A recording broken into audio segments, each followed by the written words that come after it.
On today's episode, we are going to take a look at Lyft. They just reported earnings, so let's get started.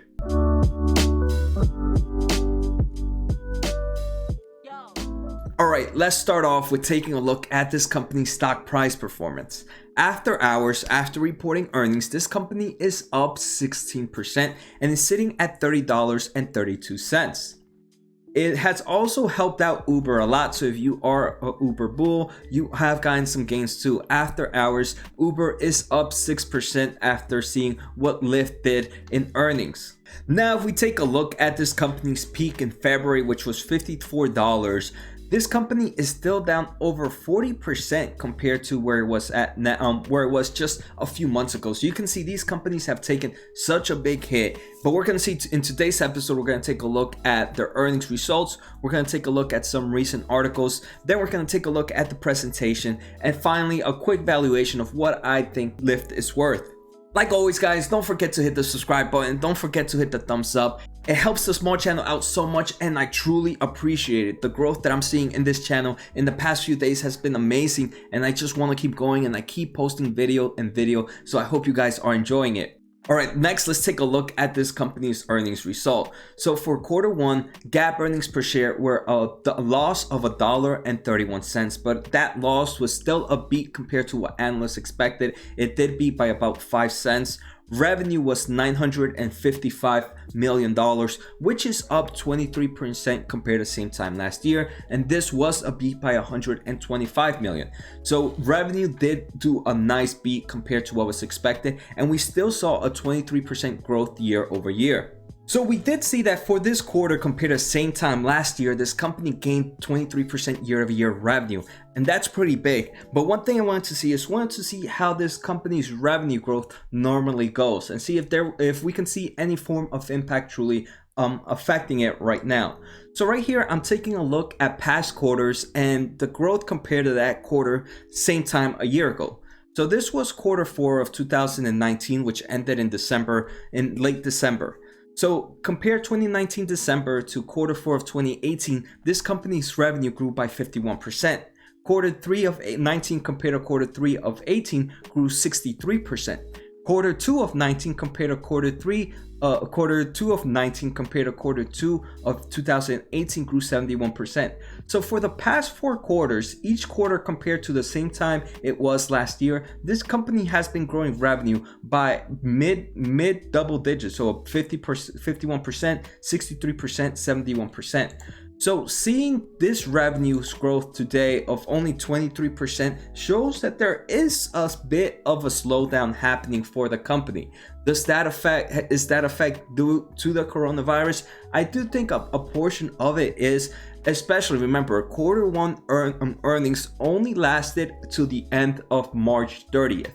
So here in the United States, the coronavirus impact really didn't start shutdowns until mid-March. So that's only 2 or 3 weeks that this company it was impacted due to the coronavirus. The prior 2 months and a half, this company was still running as normal operations. So I do think, like I keep saying, most of the earnings beatdown is gonna happen in quarter 2, right? And I'm pretty sure many investors know this, so I still don't understand to how much of the pricing has that already taken place, because you guys know, right, in the market, most of the time this market is more on future risk, and all the big time investors, right, all the banks know that quarter 2 is going to be the quarter that's going to take the biggest hit. But has that already been priced in? I guess we're going to have to see in the next quarter, right? All right, so let's take a look at some more highlights for this quarter. Like I mentioned, right, this first quarter ended on March 31st. So it only took about 2 or 3 weeks of the coronavirus impact. It still worked as normal operations before then. Adjusted net loss for this company was $97 million compared to a loss of $210 million last year. So we are seeing a bit of better numbers for this company, but this company is still losing money. Active riders grew 3% year to year, and right now sitting about 21.2 million active riders. Revenue per active riders also rose by 19% to about $45.06. Lyft is trying to do some cost cuts. The first thing they're doing is they expect to remove $300 million from its annual expense run rate by Q4. And we are going to take a look later on in this episode where they're cutting those costs. Finally, Lyft ended the quarter with $2.7 billion in unrestricted cash and equivalents. So this company does have a nice amount of money right now, and they do say that they will be able to survive. I actually did a video of Lyft and Uber just about 3 or 2 days ago, and I was pretty impressed with Lyft's balance sheet. And taking a look at today's update, I'm hoping that it would still remain the same. All right, so during the earnings call, the CEO also talked about how the COVID-19 was affecting April. So like I mentioned, remember, like I keep repeating, this earnings only took effect until the end of March, but the full effect of COVID-19 was pretty impactful in the month of April, which is going to be for Q2. So in the CEO, he says there was a profound impact, that for the month of April, rides were down around 75% year over year. And for the first week of May, they were still down 70% compared to the same time last year. So right, a full month of April, that's still crazy, 75% down year to year. But at the end of the day, I think the 75% down is better than expected by investors. And that's why we see that 15% up jump. And then just this last week, it went down to 70%. So it does seem like things are getting better and better, and there is a small increase of back to normal. Remember how I mentioned this company is also trying to cut its costs, and the way it's going to do that is last Friday, this company announced that it was reducing its headcount by 17%, laying off nearly 1,000 employees and furloughing about 300 others. The company has also slashed pay for non-hourly employees by 10 to 30%, and it said that the board of directors would give up 30% of their cash compensation during the second quarter of 2020. And that's pretty crazy, right? I wonder if these non-hour employees slash pay is also only till the second quarter of 2020, like these board of directors. Sometimes it does annoy me. I know at the end of the day it is a business, but sometimes it does annoy me how they take very little care of employees compared to the board of directors, right? The board of, especially, this is just reducing their cash compensation. These board of directors and most top dog members of a company do not make more money based on stock compensation than cash compensation. But most of this thing, when they give up some form of cash compensation, it's just to look good for the newspaper and just to look good for the news article. But that stock compensation is still going in, and they're still collecting probably millions of dollars based on that. That was probably off topic and I was just ranting, but sometimes things like that annoy me. And before we continue on and take a look at this balance sheet, I actually wanted to talk a bit about something I learned about this company in the last video I made. And this is the way this company's cost structure is. And one of the things is, for example, in restaurants or pretty much most businesses, if you shut down, you still have to pay pretty much the same expenses. Your expenses are pretty much hard set, right? But if you're Lyft or Uber, they do have a pretty great way that their cost is related to the amount of revenue they have. So the more revenue they make, the more their cost is. The less revenue they collect, the less their cost is. Because one of their biggest expenses is insurance, right? And they get charged insurance by the miles to protect their drivers and to protect their customers. So when they get charged by the mile on insurance, so when they have a lot of rides, that means miles are going up, so they get charged with more insurance. When they have less miles going on, that means they have less travelers and they pay less insurance. Fortunately for the company, it has very low cost to be able to maintain itself. Fine, let's take a look at the release detail that this company gave to us. And we already talked about most of the stuff here. What I pretty much just highlighted were things we did not talk about. First, active riders. Like I mentioned before, active riders grew about 3% compared to the same time last year. So right now it's sitting at 21.2 million active riders compared to 20.5 million active riders same time last year. All right, so next let's take a look at this company's revenue breakdown. And if you guys don't know, Lyft's revenue breakdown is a bit different from Uber's. Lyft pretty much only collects its revenue from rides, where Uber has different stuff like Uber Eats, Uber Freight, and Uber rides, right? So it has different forms where Lyft only collects from Lyft rides. But one thing that this company is trying to do in the most recent news, it does say that they are implementing new ways to collect revenue, especially during this downtime. They are trying to do something similar to Uber Eats, where a Lyft driver can go collect groceries for a customer and then bring it back. But at the moment, it's still only being tested in certain cities, very limited cities, and it's not something that I think we're gonna see in the near future. All right, so next let's take a look at this company's balance sheet. And like I mentioned, Lyft's balance sheet was actually one of my favorite. It's one of my favorites that I've seen in some time. It actually has a nice amount of cash and very low debt. So first, let's start off with total current assets. Total current assets for this company right now is sitting at $3.1 billion. Compared to just a quarter ago, this was about $3.2 billion. So a decrease of about $100 million. Most of that decrease actually just comes from its liquidable cash. This company has two forms of cash. It has cash and cash equivalents, which has about $600 million. And then it has short-term investments, which is just investments that this company can pull out of really quickly and have very limited risk to it, that its total value should equate to what it's worth right now. And that this company has about $2.1 billion up there. So between these two, this has dropped down about $100 million compared to last quarter. But again, not a big change there. This company still has about $2.7 billion of cash to use and be saved just in case of emergencies. Next, let's take a look at this company's total assets. And actually, let me zoom in for you guys so you can see this. So now let's take a look at this company's total asset. And this company's right now total asset sitting at about $5.6 billion compared to $5.7 billion just a quarter ago. Again, we see that change of $100 million. The main difference comes from that current assets. There have been money moved around here in their long-term assets, but it's nothing to throw a red flag, right? Sometimes cash just moves from one direction to another.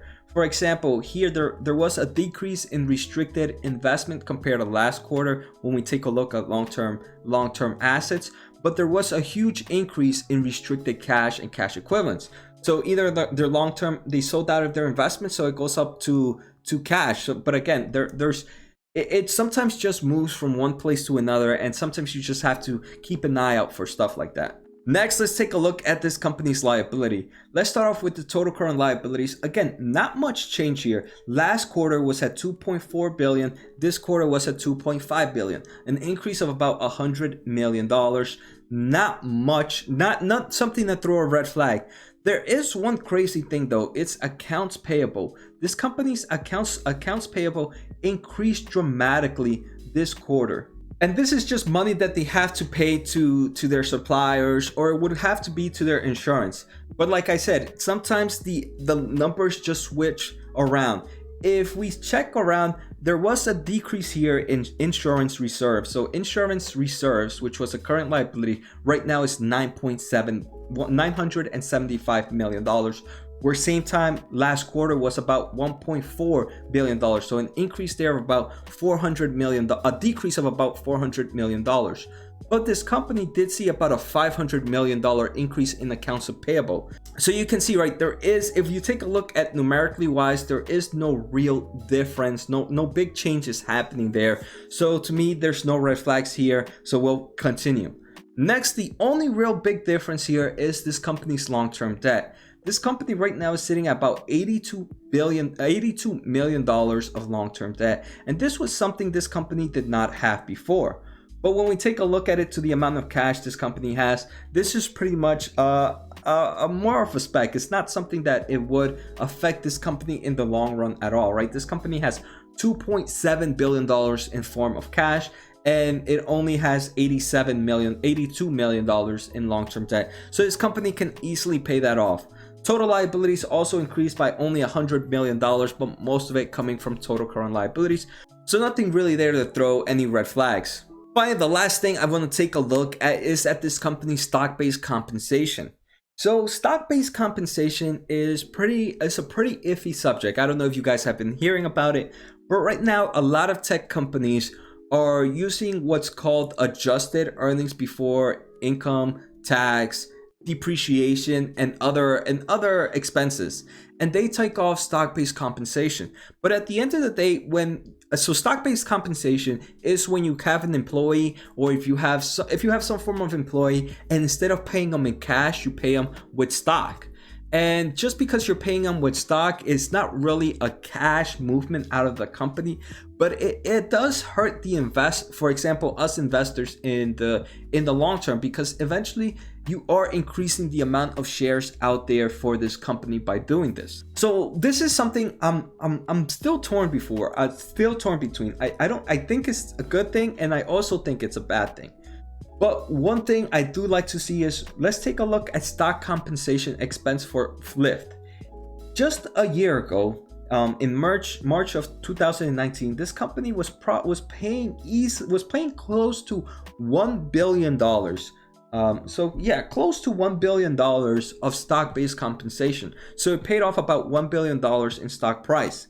Right now, this year, this quarter, this company has paid less than $200 million. So we have seen a decrease in stock-based compensation, and that's actually something I'd like to see. It means that this company, it's paying its employees more now in cash, now that it has a strong cash base, and it's not paying them all in stock, which as an I'm pretty sure I don't have shares in Lyft. I'm more than likely sure I don't have in Lyft. But as an investor, you would be happy to know that, hey, your shares are not being diluted as much now. And I just wanted to show this because that's actually a pretty good thing. There's certain companies that are actually doing the opposite. They're using more stocks. They're paying more with stock compensation this year than they were same time last year. And that to me is just increasing that dilution of shares, which at the end of the day is going to be pretty bad for investors. So finally, the last thing I want to take a look at is this company's forward PE ratio. For December 2021, this company is still, so that's 2 years from now. If you guys have not been watching my channel, make sure to subscribe and make sure to give the thumbs up, guys. The amount of information I provide here, I promise it is good. Just kidding, no promises. I'm not sure if it's good or not, but I hope it is. But anyways, I like to take a look at companies' forward PE ratio. I like to value my companies based on what they're going to make in the future. I don't really care what they're making now. This company in December 2021 is still expecting to make no money and still be losing about 89 cents for the year of 2021. That is okay so like I mentioned in my last episode, if I was a value investor, this would not be a company for me, right? Seeing this company not make money in the next 2 years, it would definitely throw me aside, and as a value investor, I would go away from it. If I was a high growth stock investor, this might actually be a company I would be willing to invest in. And why would I do that? If I was a high growth investor, I would be looking for a company with great balance sheet, which is, yes, Lyft has a great balance sheet. I would be looking for a company that's growing its revenue by double digits easily. And we saw, even with at least 3 weeks down of Lyft, this company still managed a 22% revenue growth. Even though previous quarters have been higher growth of 40, 50, 60%, a 22% is still good. So this company is growing at dramatic pace. So another check there. This company is also being smart with its expenses, is cutting down its expenses and paying less in stock-based compensation, which as an investor, again, it's something I would like. So another check there. So there aren't many of checks that I would give if I was a high growth stock investor. I can see why people would be bullish on this company. At the moment, I am going to be honest, I am a little more bullish on Uber than on Lyft. So I do have some shares on Uber. But the only reason is because Uber has a little bit more wiggle room of different revenue collections compared to Lyft.